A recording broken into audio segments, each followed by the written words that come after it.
Assalamualaikum warahmatullahi wabarakatuh. Perkenalkan, nama saya Apri Jendral Matupani.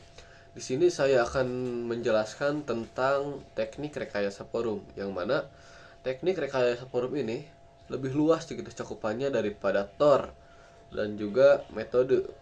Nah, teknik rekayasa forum juga merupakan pembentukan lingkungan atau merupakan pembentukan yang terorganisir dan diselingi oleh controlling agar membuat lingkungan forum terstruktur.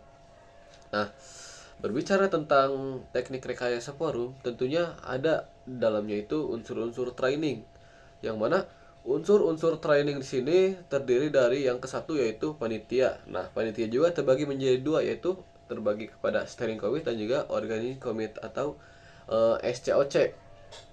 Nah, selanjutnya ada pemandu, yang mana pemandu di sini berarti instruktur yang memiliki kualifikasi, atau bisa kita sebut kalau misalnya dalam latihan kader training 1 atau 2 3, yaitu ada MOT atau Master of Training. Nah, selanjutnya yaitu ada pemateri, yang mana pemateri di sini sebagai fasilitator gitu. Fasilitator yang akan memfasilitasi peserta dengan ilmu-ilmu pengetahuan. Nah, selanjutnya yaitu ada peserta, yang mana peserta di sini tuh sebagai orang yang mengikuti training tersebut, atau kita sebut sebagai objek dari training tersebut, yaitu peserta gitu.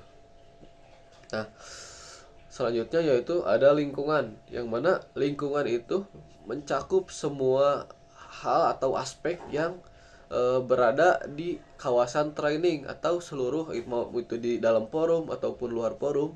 Selama itu masih lingkungan training, itu bisa tempat training itu bisa disebut dengan lingkungan training.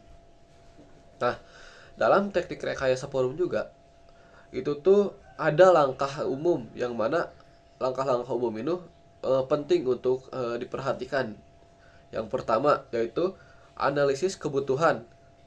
Analisis kebutuhan ini kita bisa menggunakan metode survei kecil-kecilan gitu, yang mana kita bisa melakukan observasi atau kita bisa melakukan penelitian. Itu caranya bebas atau banyak caranya untuk melakukan analisis ini. Yang pertama, yang paling penting, kita harus bisa mengetahui kondisi forum itu bagaimana gitu. Nah, yang kedua yaitu desain perancangan pelatihan, yang mana desain perancangan pelatihan ini tidak lepas dari TOR, atau jika MOT yaitu sindikat sesuai dengan tahap training. Nah, yang ketiga yaitu ada pengembangan pelatihan, yang mana menggunakan metode yang jelas, entah itu role play misalnya ataupun jigsaw. Itu bisa disesuaikan dengan kebutuhan. Yang penting menggunakan metodenya yang jelas. Nah, yang keempat yaitu ada pelaksanaan pelatihan. Nah, pelaksanaan pelatihan kita lihat apakah sudah interaktif, forum ini sudah interaktif apakah belum gitu. Jadi kita melihat pasca hari H pelatihan itu. Dan keempat poin ini harus saling bersinergi. Nah, selanjutnya yaitu ada yang kelima, evaluasi dan juga feedback, yang merupakan perlunya ada evaluasi dan masukan, yang mana evaluasi di sini bisa berbentuk evaluasi sumatif, formatif, dan juga bisa menggunakan pertanyaan-pertanyaan singkat, atau bisa menggunakan kuesioner biasa pada umumnya. Nah, bagian feedback kita bisa tanya kesan dan pesan dengan berbentuk isian, yang mana kesan pesannya itu berbentuk isian. Jadi bukan, kalau misalnya tadi evaluasi itu berbentuk kuesioner, maka feedback ini tuh berbentuk isian. Nah, yang keenam yaitu tindak lanjut dan peningkatan keberlanjutan, berbicara tentang harapan setelah forum. Bagaimana peserta setelah forum akan melanjutkan seperti apa, misalnya bagaimana peserta SI setelah forum SIBS, apakah dia akan melanjutkan LK2 terus menurunkan senior course. Nah, maka itu RTL atau rencana tindak lanjut gitu. Kita membahas rencana tindak lanjut di sana.